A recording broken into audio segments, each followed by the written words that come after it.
গবেষণা উদ্ভাবন সূচকে বিশ্বের 139টি দেশের মধ্যে এবছর বাংলাদেশের অবস্থান 106তম। গত বছর অর্থাৎ 2024 সালে এই সূচকে বাংলাদেশের অবস্থান একই ছিল। তবে এবার বাংলাদেশকে ছাড়িয়ে এই সূচকে অগ্রগতি করেছে কেনিয়া, ঘানা সহ আফ্রিকার কয়েকটি দেশ। প্রকাশিত সূচকে ঘানা 101তম, কেনিয়া 102তম স্থানে রয়েছে। এছাড়া আফ্রিকার আরেক দেশ নাইজেরিয়ার অবস্থান 105তম। এছাড়া দক্ষিণ এশিয়ায় বাংলাদেশ শুধুমাত্র নেপালের চেয়ে ওপরে রয়েছে। জাতিসংঘের বিশেষায়িত সংস্থা, বিশ্ব মেধাস্বত্ব সংস্থা, world intellectual property organization WIPO গত 16 September global innovation index GII সূচকের 18তম সংস্করণ প্রকাশ করে।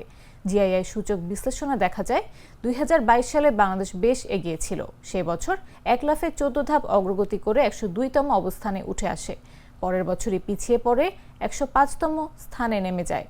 2024 সালে আরও এক ধাপ পিছিয়ে অবস্থান দাঁড়ায় 106তম।